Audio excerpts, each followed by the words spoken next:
पहली बार हो रहा है और आईटी लैब में हमारे पास NIIT की तरफ से इंग्लिश मीडियम हिंदी मीडियम के बहुत सारे कंटेंट दिए गए हैं। आपकी class second year biology Hindi medium की है, तो देखते हैं कि NCERT के कंटेंट हमारे कितने काम में आने जा रहे हैं और जो भी हमने क्लास में पढ़ा है या पढ़ेंगे इन सारी चीजों को हम लोग अपने ICT के साथ मिल पढ़ेंगे। यानी हम जो है केवल क्लास में ही पढ़ेंगे, क्लास के अलावा हम नहीं करते, कुछ और टेक्निकल चीजों का इस्तेमाल करेंगे जिससे हमारी पढ़ाई बेहतर हो। ठीक है, तो पहली बार आप यहाँ पे आए हैं और पहली बार आप कितने लोग मोबाइल चला लेते हैं?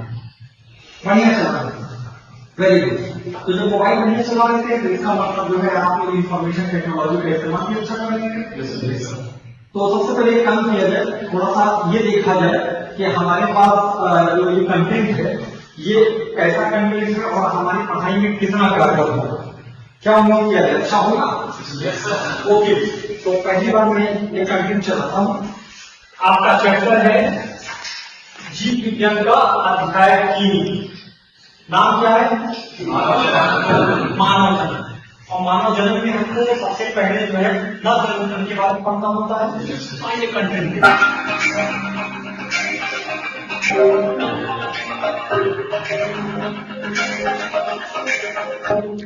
प्रिय विद्यार्थी, आज हम मानव में स्त्री व पुरुष के जन्म एवं जन्म प्रक्रिया के बारे में जानेंगे। इससे पहले कि हम मानव शरीर की इस संरचना के बारे में जाने, हम जन्म प्रक्रिया के कुछ मूलभूत अंशों को एक बार दोहरा लेते हैं।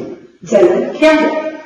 जन्म किसी भी जीव के लिए एक आवश्यक प्रक्रिया है जिससे वह अपनी प्रजाति की निरंतरता को बनाए रखता है। जन्म एक जैविक प्रक्रिया है जिसमें कोई जीव अपनी ही संतुष्ट दूसरे जीव को जन्म देकर अपनी प्रजाति की वृद्धि करता है। जन्म जीवितों की एक विशेषता है। जीव की उत्पत्ति किसी जीवित जीव से ही होती है, पर क्या सभी जीव समान रूप से जन्म करते हैं? जन्म दो प्रकार से हो सकता है, अलैंगिक एवं लैंगिक। अलैंगिक प्रजनन ऐसी प्रक्रिया है जिसमें नया जीव एकल जन्म से बनता है। इसमें युग्मक या गलत कोशिकाओं की कोई आवश्यकता नहीं होती। इस प्रक्रिया में जन्म जीव या तो विभाजित हो जाता है या फिर जन्म जीव का एक हिस्सा नया जीव बनाने के लिए अलग हो जाता है। प्रजनन की क्रिया जिसमें दो युग्मकों के मिलने से बनी रचना युग्मज द्वारा नए जीव की उत्पत्ति होती है, उसे लैंगिक जन्म कहते हैं। क्या आपने कभी आलू को गौर से देखा है? आलू जब कुछ दिनों तक टोकरी में पड़ा रहता है तो उसमें से छोटे छोटे पौधे उगने लगते हैं।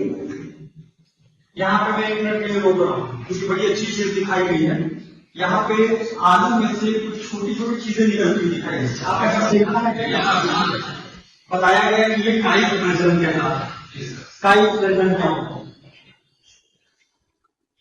वेजिटेटिव रिप्रोडक्शन, कायिक प्रजनन।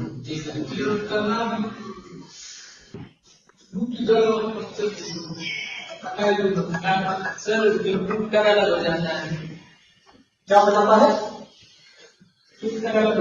फूट से कौन कायिक जन्म किसे कहते हैं? सवाल ये किसी को मालूम? Very good. भाई जो हमको बताया था गलत नहीं बताया, लेकिन और अच्छे से रेट कर दिया जाए।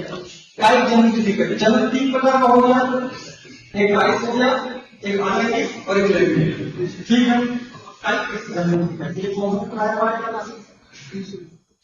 देखिए पौधों के अंदर और कोई पौधा तो उसके अंदर क्या क्या पाएगा? जड़, तना, पत्ती और जड़ का क्या काम है?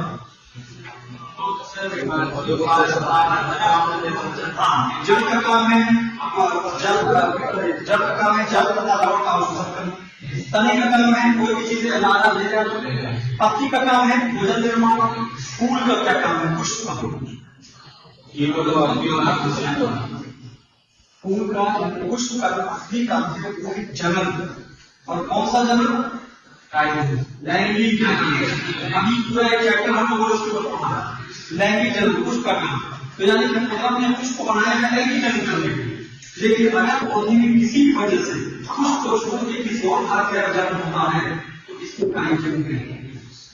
अगर पुष्प को छोड़कर किसी भी भाग से हो जाए, प्रत्येक भाग में कायिक भाग है, तो ऐसा कोई भी जन्म होगा वो कायिक जन्म कहलाता है। आलू क्या है? आलू जड़ है, तना है, पत्ती है, फूल है, क्या है? आलू तना है, आलू वो तना है जिससे खाना जमा करके मिल जाए। आइए आगे देखते हैं। किसान एक पौधे मिट्टी में उगकर आलू की फसल का उत्पादन करता है। विद्यार्थी आप इसे देखिए, यहाँ आप आलू में कुछ छोटे छोटे पौधे निकलते देख सकते हैं। यह किस प्रकार का जलन है? जब पौधों में बीज के अतिरिक्त अन्य भागों द्वारा जलन किया जाता है, उस क्रिया को कार्य प्रजनन कहते हैं। तो फिर लैंगिक जलन के क्या कारण है? लैंगिक जलन में नर मादा से प्राप्त होने वाली युग्मक के निषेचन से युग्मक बनता है, जिससे संतान की उत्पत्ति होती है। इससे संतति में विशेषता एवं विविधता प्रकट होती है। ये विभिन्नताएं जीवों के अनुकूलन और विकास में सहायता करती है। मानव में प्रजनन की क्रिया कैसे होती है? मानव शरीर में जलन की प्रक्रिया दो भागों में विभाजित होती है। पहली निषेचन से पूर्व होने वाली घटनाएं, दूसरी निषेचन के पश्चात होने वाली घटनाएं। निषेचन से पूर्व घटनाओं में युग्मक जनन या फिर नर निषेचन एवं मादा अंडाणु बनने की क्रिया है। दूसरा स्त्री जनित तंत्र शुक्राणुओं का स्थानांतरण है। तीसरा पुरुष जनित स्त्री के युग्मकों का निषेचन। और निषेचन से उत्पन्न युग्मक में कोशिका के भाग्यवाद यानी ब्लास्टोसिस्ट की रचना तथा परिवर्तन, ब्लास्टोसिस्ट का गर्भाशय की दीवार पर चिपकना जिसे अंतःपन कहते हैं, तथा भ्रूण के परिवर्तन यानी गर्भाधान, और अंत में शिशु का जन्म जिसे प्रसव कहते हैं। अब हम इस स्लाइड को देखिए। इससे पहले कि हम लोग आगे बढ़ें, ये पूरी प्रक्रिया को बताएं।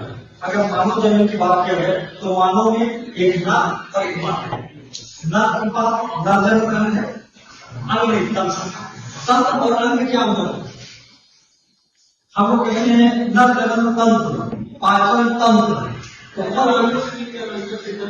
वेरी गुड, हम लोग तो हम भी बने, हम लोग तो अंगों से मिलकर बने हैं, तो क्या हम तंत्र हैं? तो थोड़ा और रिमाइंड कर दिया जाए, कोई जवाब देना चाहेगा? तंत्र किसे कहते हैं? सिस्टम।